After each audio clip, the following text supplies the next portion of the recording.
Greetings, and welcome to At Home with Economics. I'm your host, Bo Garcia, Dean of Community Education and Workforce Development at Lansing Community College.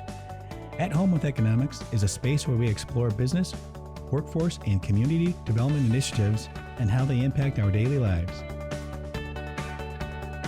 Today we will be interviewing Susan Corbin. Susan is State Director of Labor and Economic Opportunity, also known as LEO. Now, in the past, Susan has served as a senior advisor in the Office of Governor Whitmer, Director of Customer Assistance in the Michigan Public Service Commission, Deputy Director and Chief of Staff for the Department of Energy, Labor, and Economic Growth, where she had oversight responsibility for the Unemployment Insurance Agency, the Workers' Compensation Agency, and the Michigan Occupational Safety and Health Administration. She has also served as Director of Appointments for Governor Granholm. Welcome, Director Corbin, and thank you so much for being with us today. Thank you very much, Bo. I'm glad that I have the opportunity to talk to you today. Well, so many good things to talk about today. So first of all, Director Corbin, can you tell us a little bit about yourself, where you're from, how you came to arrive at LEO? Well, you talked a little bit about my background. I always start by saying that I've had my career in state government. Both of my parents were public servants. I grew up in Clio, Michigan, where my mother taught in the public school district there. My father was first a minister, and then he went into politics, first being elected a county commissioner, and then he served 3 terms in the Michigan State Senate. So when he was serving in the Michigan State Senate, that was, during my very formative years when I was in middle school and high school and starting college. And I spent a lot of time with him in Lansing, following him around in the state capitol and following him around as he traveled around the state. So I ended up coming to MSU, where I got my degree from James Madison College. And I started in state government as a student assistant in the Michigan Department of Commerce in the Office of International Development. So whenever I meet a young person who's in the Lansing area, well, really anywhere in the state of Michigan, and they have an interest in state government or public service, I always tell them about the opportunity to serve as a student assistant in one of our state departments. They're great jobs for people as they're in college. If they need to work through college, they're just well-paying jobs, and they're a great introduction into what we do here in the state of Michigan for our citizens. I was very fortunate to start my career as a student assistant in the early 80s. I've worked in several state departments since that time, and I've had the opportunity to serve in the administrations of both of our women governors, Governor Granholm and now Governor Whitmer. Outstanding.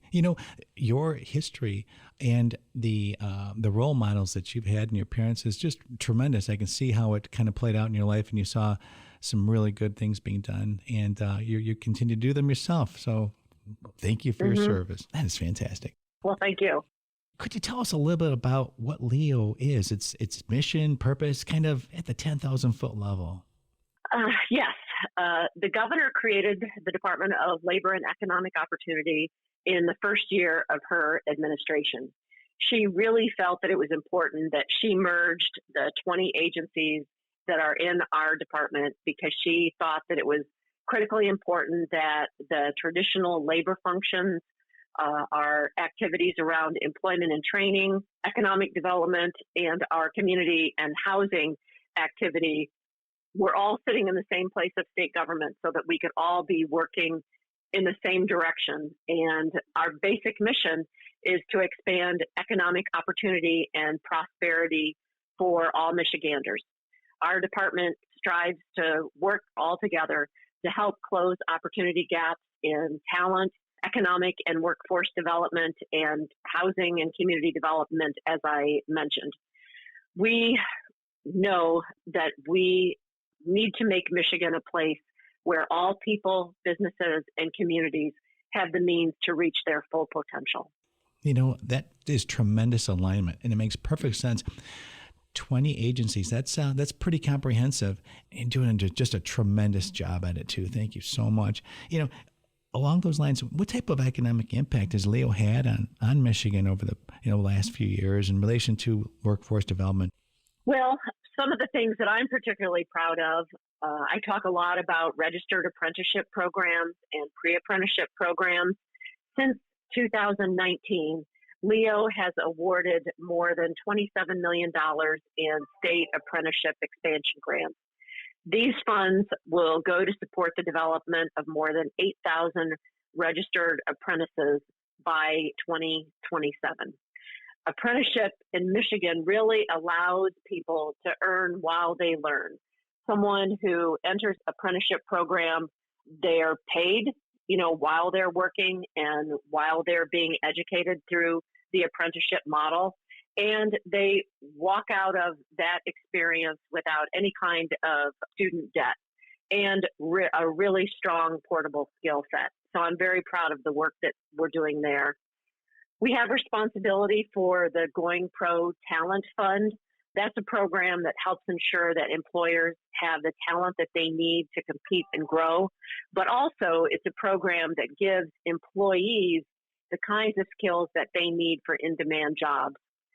Since 2014, Going Pro has helped train more than 170,000 Michigan workers at over 6,000 businesses across our state. 60% of those are small businesses with less than 100 employees. We know that we're really filling a gap for employers that know their employees need to have greater training, but it may not be affordable or they just may not have a way of delivering those services to their employees. This year, we've just recently awarded $47 million to assist businesses with, as I mentioned, with training for current employees and for newly hired employees. We also play a key role in the creation of the Michigan Reconnect program. And that program is a program that provides a tuition-free pathway to a community college degree or a skills certificate for anybody in Michigan over the age of 25 who does not yet have a college degree.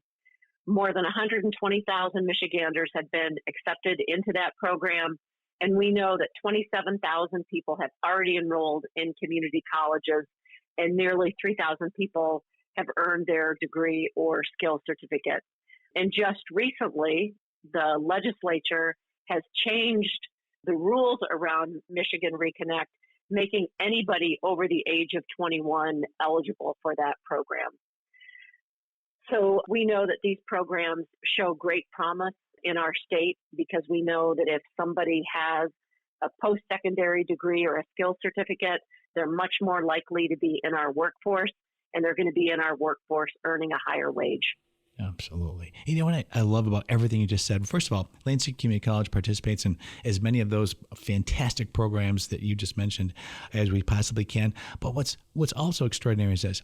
While some might think these are costs, no, these are investments. These are investments that the state is making in community members as in our economy and in the lives of people that'll improve their quality of life and standard of living. So, yeah, fantastic investments. Thank you so much. Now, to kind of along those lines, how do you think this type of activity affects a community in a region?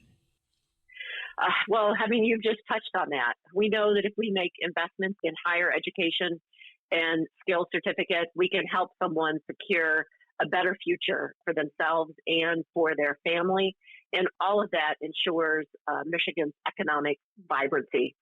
We know prior to going into the pandemic that employers were having trouble finding people with the right skill set.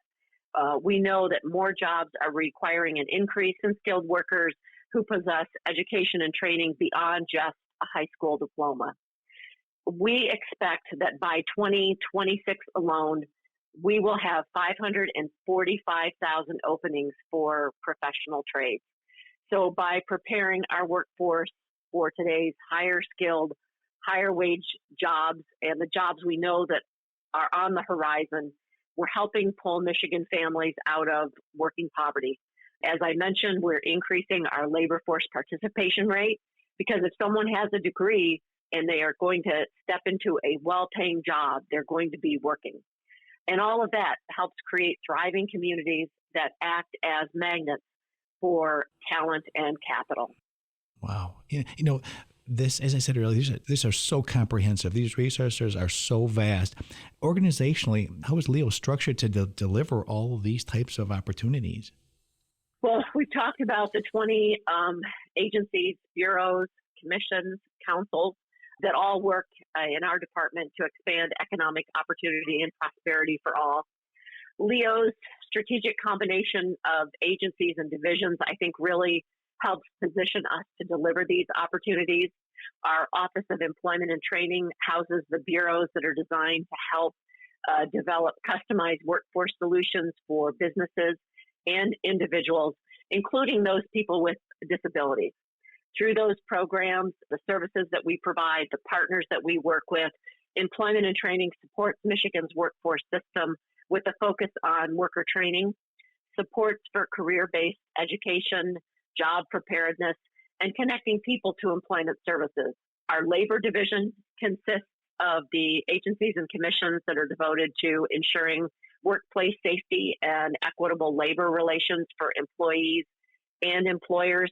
And they do a great job of expanding outreach and education efforts around compliance and enforcement, as well as building stakeholder engagement opportunities and stronger relationships with employers and employees.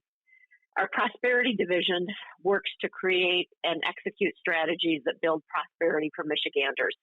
From our Poverty Task Force to our Office of 60 by 30, MySTEM, and beyond, our Prosperity team really works to address the needs of Michiganders across the state through high-quality programming and policy initiatives that aim to help people reach their full potential. These are all incredible value drivers, all high impact, just structured to make a difference. That's fantastic. Are there any particular tools that you use to help kind of create these opportunities and optimize the capacity that you've developed in this organizational structure? Because these are tremendous resources. Yeah, we have, several talent development tools. First, we have programs that support high school completion.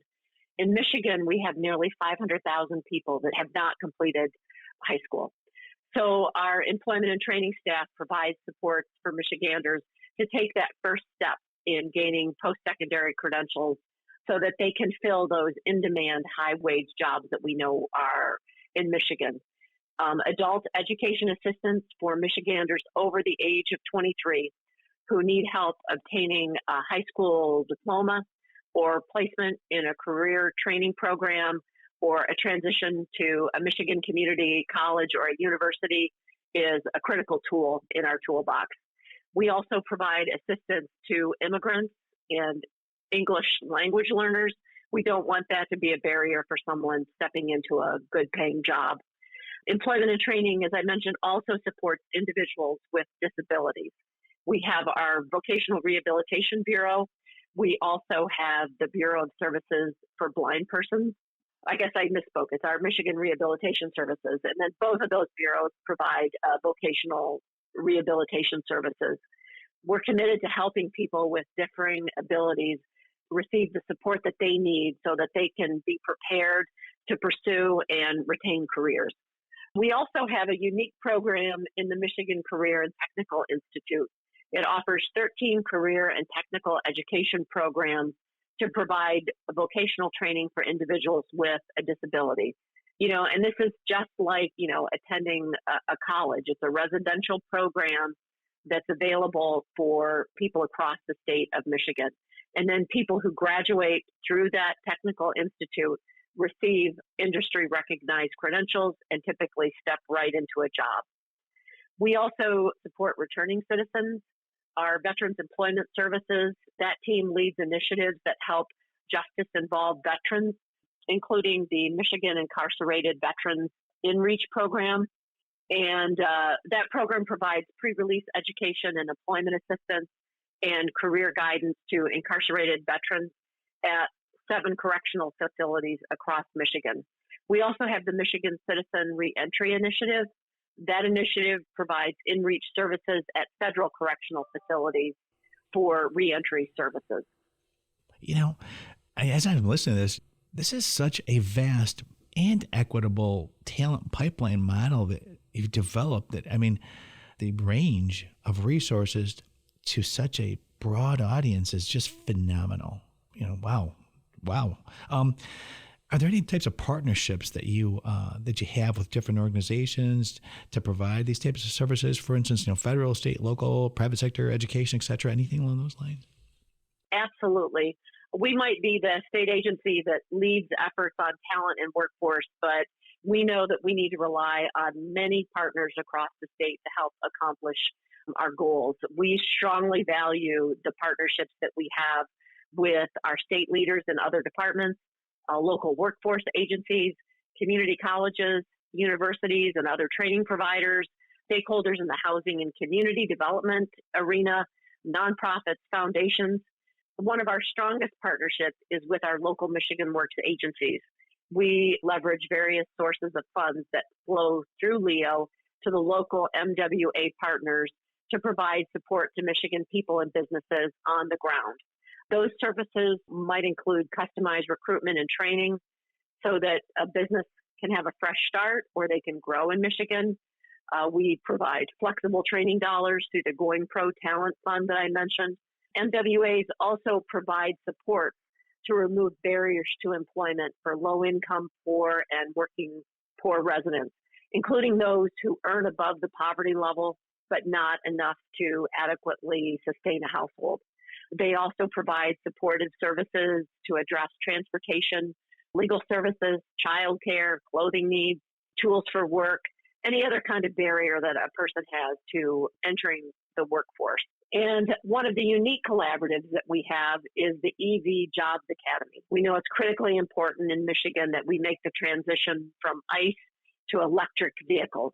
And so we've collaborated with the Workforce Intelligence Network and more than 100 other partners from employers, labor, industry stakeholders, education institutions, community colleges. And all of that work helps to drive the state's advanced mobility talent development for the future. You are optimizing everything you do by partnering with so many stakeholders, and that allows them to optimize their capacity to the mutual benefit of the community. That's extraordinary. Kind of along those lines, because these are so comprehensive. What does this mean to our listeners in terms of how does it affect their employment or their wages, education, poverty levels, crime? You kind of started to speak to that a bit. Well, we know that so much of the work that we do is critical to combating poverty in the state of Michigan. Of the 4 million households in Michigan, we know that 1.6 million households are living in poverty. And what we have discovered is that, as I had mentioned earlier, post-secondary education is strongly correlated with poverty rates in Michigan. Data shows that somebody who's completed high school or an equivalency had a poverty rate nearly 13 percentage points less than someone who has not completed high school. Jobless rates also tend to be much higher for individuals without a high school diploma or somebody without additional education beyond a GED. And also our labor force participation rates are much lower for these groups. Adult education also promotes racial equity, as 74% of adult learners are people of color. We know that educating adults helps families break out of intergenerational poverty, provides a hand up and a path to a sustaining wages. We know outcomes for recent graduates also show significant increases in wages with post-secondary education. Workers whose employees have participated in our Going Pro Talent Fund typically receive a nearly 10% increase in their hourly wages because of that training. So we want all of your listeners to know that if they're a Michigander, a Michigan resident who isn't working or who's working in a job that doesn't provide a good career path, we can provide access to the training and support that they might need to get an industry-recognized credential or a community college degree. Or if one of your listeners is a person with a disability, we want them to know that they can get on a path to self-sufficiency and into a rewarding career. We want everybody in Michigan to be on a path to a better future for themselves and their families because we know all of that helps create stronger communities. Wow. Everything you're saying is just, it's all about the greater common good, essential, relevant resources that are going to benefit, at a macro level of community and a micro level of household. Just phenomenal. Finally, Director Corbin, what type of trends that might be emerging within any particular region, or any forecasting you may have that might reflect any type of trends that are emerging, or individuals who might be moving into the region or considering planning to change their careers or upskilling, anything along those lines? Well, some of the programs that we've talked about already are really, once-in-a-lifetime programs for people that we know are making a real difference in the lives of Michiganders. And there is more on the horizon. In our fiscal year 24 budget, which starts in October, there is great focus on helping anyone make it in Michigan with investments in people from preschool through post-secondary, and a bold expansion of many of our workforce development programs. The budget also includes $70 million to temporarily lower the age for Michigan Reconnect. As I mentioned, anyone now over the age of 21 has a tuition-free pathway to an associate's degree or a skills certificate. The governor and the legislature in their budget are also funding the state's new Growing Michigan Together Council. This council will assist in developing a statewide strategy focused on attracting talent and expanding opportunities for families while addressing the needs of our communities. We are continuing to strengthen Michigan's economy with investments that support Michigan's people and businesses. As I said earlier, we want Michigan to be a place where every person, every business, and every community has the opportunity to reach their full potential. So I, just want to close by encouraging anybody who has questions about our programs or wants to learn more, please visit our website, which is michigan.gov/LEO, LEO. And on our website, you can find out more about our programs and services and places where you can go to get assistance and get on a pathway to a great career.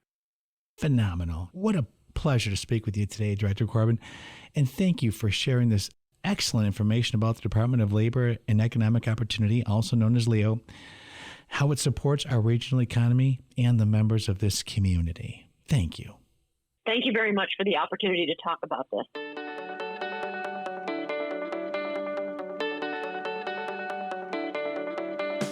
Thank you all so much for the pleasure and privilege of your time. At Home with Economics is a space where we explore business, workforce, and community development initiatives and how they impact our daily lives. This has been your host, Bo Garcia. Have a tremendous day.